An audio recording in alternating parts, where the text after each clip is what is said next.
আমরা 7 জন মানুষ অনেক চেষ্টা করছি, গরু কেটে আনতে পারি নাই। ঠিক আছে, গরু হলো পাগলা গরু। গরু গাড়ি এ থেকে সামনে আমাদের অনেক গাড়ি আছে, গাড়িগুলোর গুতাইয়া গাড়িগুলোর ব্যাহ করে এলেছে, গাড়ি অনেক গাড়ি ভেঙে করে এলেছে। শেষ মাস কষাই আইনা গরুটা এখানে চোখ বাইন্দে আনা হয়েছে। আনার পরে গাড়ি যে গাড়িতে নেব সেই গাড়িতে গরুটা নেয় নাই। গরু অনেক পাগলামি করে, এই জন্য গরু নেয়। গরু যাবে জামতলা, নারায়ণগঞ্জ জামতলা যাবে। এখন যে গরুটা কিনছে সে গরু থুয়ে চলে গেছে। সে এখন বলে কালকে এই জায়গায় কোরবানি দিয়া সে গরুর গোস্ত ভ্যানে করে নিয়ে যাবে। আপনারা গরু দেখছেন, অনেক গরু দেখছেন ভাই। এই ধরনের গরু কি দেখছেন আপনারা? দেখেন গরুটা কতটুকু, দেখেন গরুটা। এই গরুটা অনেক জিদা গরু, ঠিক আছে, অনেক পাগলা গরু। এই গরুটার দ্বারে কেউ বেরতে পারেন না। আমি একটু দেখেন, আমার একটা ভাই যাইতে আছে গরু বগরে, দেখেন গরু কেমন করে। আসেন দেখেন ভাই গরুটা কেমন করে, দেখেন।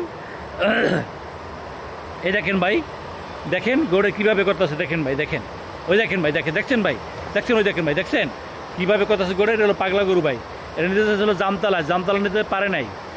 গরু পাগলাম করে দেখে জামতলা নিতে পারে নাই। যে গাড়ি এসে নিতে গাড়ি বেড়া করতে আমি গরু নিতে পারবো না। গরু পাগলাম করে আমার গাড়ি করে ভেঙে চুরিয়ে লাগবো। এখন শেষ মাস যে বেড়ায় কুরবানি দেবো সে বেড়ায় বলছে এটা এই জায়গায় বই কুরবানি দেওয়া হবে। কী কে কুরবানি দেবো? গরু তো পাগলামি করতে আস তুমি।